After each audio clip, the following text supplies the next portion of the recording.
Bienvenue sur le Vidéopreneur, le seul endroit du web où l'on parle business vidéo. Aujourd'hui, on va déblayer les 5 mythes que tout le monde croit avant qu'ils rentrent dans le métier. Donc là, ça va swinguer, on va y aller. Et avant de commencer, petit appel à l'action, tu connais. Donc juste en dessous, il y a pas mal de liens vers des bonus qui vont t'aider à structurer ton activité d'un point de vue commercial et marketing dans le domaine de la vidéo, bien entendu. Je te laisse checker un petit peu tout ça. Nous, on va commencer de suite.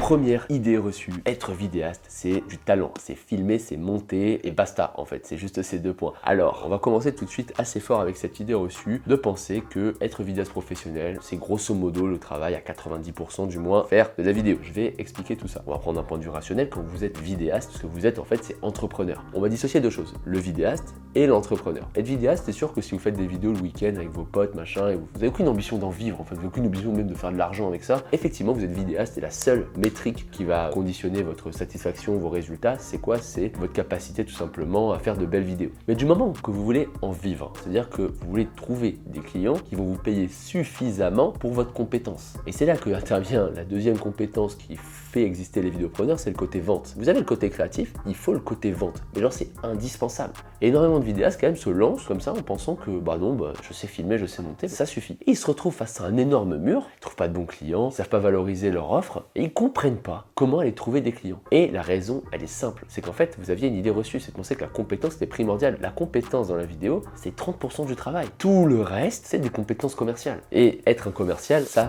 prend. Être un entrepreneur, ça prend. Savoir vendre, ça prend. Pour vous donner une image, c'est un peu comme si vous prenez un de vos parents, de vos cousins qui connaît absolument rien à la vidéo, et vous prenez des rushs comme ça que vous avez tournés vous-même, qui sont filmés en log et tout, vous les donnez à votre cousin, votre mère, votre soeur, et vous dites, allez, éblouis-moi, montre-moi une super vidéo. Si déjà il y a un résultat, il va être moyen et la personne elle va mettre 3 plombes à faire cette vidéo là. D'un côté c'est logique, si ces personnes là n'ont pas comme compétence la vidéo, faut pas s'attendre d'un coup à ce que ça devienne des monstres de la vidéo. Quand je vous dis ça, ça vous paraît évident. La question c'est pourquoi 3/4 des vidéastes ils font pareil avec le côté business. 3/4 des vidéastes, je leur sors un truc de prospection, je dis comment je qualifie tes clients, ils me font j'en sais rien, mais ils se disent non mais c'est sûr que je vais vivre de la vidéo, c'est certain. Et c'est ce point là qui est une vraie idée reçue, c'est de penser que le business c'est un petit plus. Voilà, si t'es fort en business, ça va peut-être aller plus vite, mais il n'y a pas vraiment besoin. En fait, si aujourd'hui vous ne savez pas qualifier votre client, vous savez pas quoi envoyer comme mail, vous savez pas quoi faire comme appel, vous savez pas où trouver le numéro, vous savez pas où trouver les mails, vous savez pas ce que c'est qu'un rétro-planning. Si je sors des logiciels comme le Sales Navigator, Wallaxy, EvaBoot, ICPs, Drop Contact, Phantom Buster, vous me dites mais qu'est-ce que c'est que ce chinois, je comprends pas, vous avez un sérieux problème de structure commerciale. Et si jamais vous voulez peut-être espérer en vivre, il va falloir commencer par là, il va falloir commencer à avoir une vraie structure commerciale pour en vivre. Et l'idée reçue, c'est celle-là, c'est de penser que les 3/4 de ton temps seront occupés par le fait de filmer, monter des vidéos, alors que les 3/4 de ton temps seront plutôt occupés à avoir une vraie structure commerciale solide. Et pour ceux qui justement passent leur temps à faire des vidéos, en fait ils ont une structure commerciale tellement solide qu'ils peuvent justement se permettre d'avoir peu de temps parce qu'ils sont tellement efficaces qu'il n'y a pas besoin de passer trop de temps.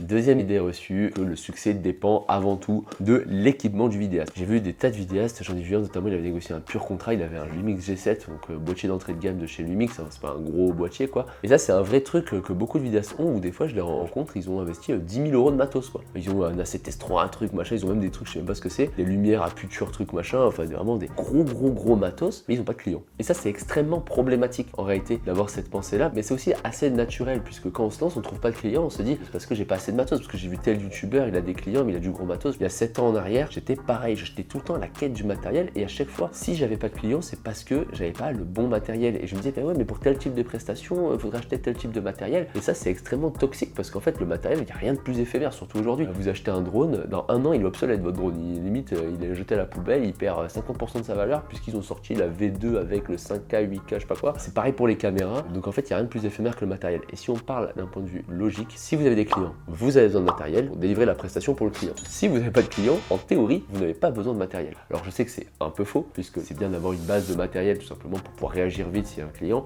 mais dans les faits c'est ça. Et en réalité, le matériel que vous avez permet largement de vivre de la vidéo, j'en suis certain. Il y a des gens qu'on a accompagnés nous dans les vidéopreneurs, ils avaient même pas de boîtier. Ce qu'ils ont fait, c'est qu'ils ont commencé avec du montage, ils ont fait de l'argent. Une fois qu'ils ont généré suffisamment d'argent avec le montage, ils ont tout simplement pris une partie de cet argent, ils ont investi dans du matériel, puis effectivement de fil en aiguille, ils se sont vraiment développés en tant que vidéaste. Il y a toujours des solutions. Si vous voulez gagner de l'argent déjà dès maintenant, même si vous n'avez pas de matos, que vous avez juste votre ordi, proposez ces services de montage et vous allez voir voir que vous allez très vite gagner de l'argent en ligne. Donc en plus l'avantage du montage, c'est que vous n'avez même pas besoin de vous déplacer ou d'être dans une ville, vous pouvez tabler toute la France, il n'y aura pas de souci, même les States si vous parlez anglais, et vous allez vous mettre bien. Mais bon, si tant est que vous arrivez à démarcher des clients et avoir des clients. Voilà pour cette idée reçue, on passe à la suivante. L'autre idée reçue, c'est d'associer le prix d'une vidéo à la durée d'une vidéo. Alors ça, c'est un truc qui est en fait paraît très logique quand on est dans le métier, mais je sais pas pourquoi, je vois énormément de messages qui disent je dois tarifer une vidéo de 2045, c'est combien? Le temps de la vidéo n'a absolument aucune incidence sur le prix final de la vidéo. Parce qu'en fait, il y a des vidéos de 45 minutes, c'est un plan fixe avec quelqu'un qui parle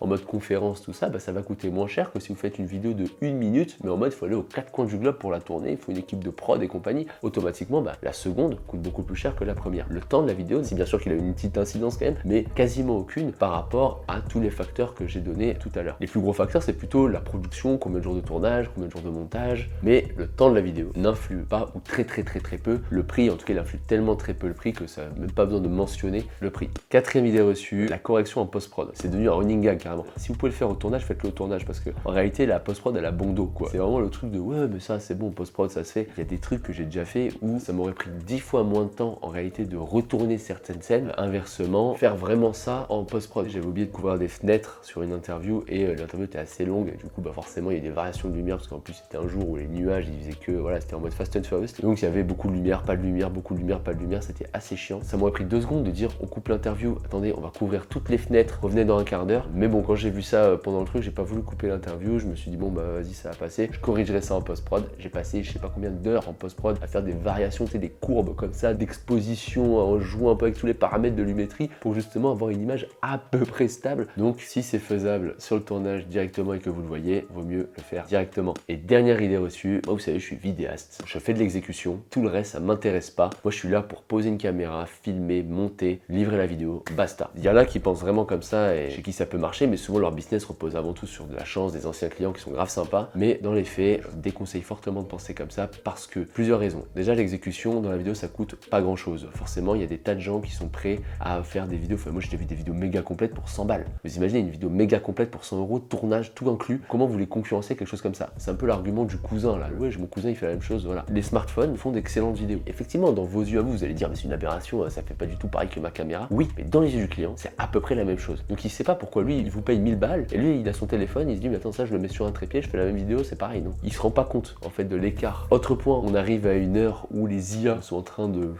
tout exploser. Croyez-moi que dans pas très longtemps il va y avoir une IA qui va dire bah filmez avec votre téléphone, on va faire une qualité pro. Vous savez, vous vendez que de l'exécution, vous allez être remplacé par une IA à 20 balles par mois. Maintenant allez justifier votre offre 500 € TJM avec une offre à 20 balles par mois, ça va être chaud bouillant. C'est pour ça que être un vidéaste c'est avant tout être un conseiller de confiance et c'est avant tout s'intéresser au business de votre client, à ses objectifs, à ses besoins. Je parle vraiment en termes de business, genre ok on fait cette vidéo, c'est quoi le but de la vidéo en termes de résultats? Comment vous allez définir que notre prestation est un succès ou un échec? Vous devez qualifier tous ces trucs là et être capable d'orienter le client sur ce qu'il dit. Il faut être à l'aise à dire au client qui se trompe sa stratégie et que vous avez une autre vision des choses et vous lui soumettez sa vision et puis vous dites voilà moi c'est ça mon truc, qu'est-ce que vous en pensez monsieur le client? Et dans cette discussion et dans cet échange et dans ce côté conseiller justement. Donc la vidéo qu'est-ce que c'est? C'est bien plus que faire quelques cuts sur Adobe Premiere Pro, c'est bien plus qu'appuyer sur Rec sur la caméra et de faire une petite compo sympa. La vidéo c'est avant tout un business, c'est avant tout s'intéresser au business des clients, c'est avant tout aider quelqu'un dans ses enjeux de création vidéo et d'imbriquer ça dans sa stratégie ou en tout cas résoudre ses problématiques et d'y apporter notre solution vidéo là-dedans. Et pour ça, il faut devenir un entrepreneur. Donc justement, regarde juste en bas, il y a pas mal de bonus qui vont t'aider si jamais tu souhaites développer ton activité d'un point de vue business. Sur ce, moi, je vous laisse là, je vous dis à bientôt et bon courage dans vos projets.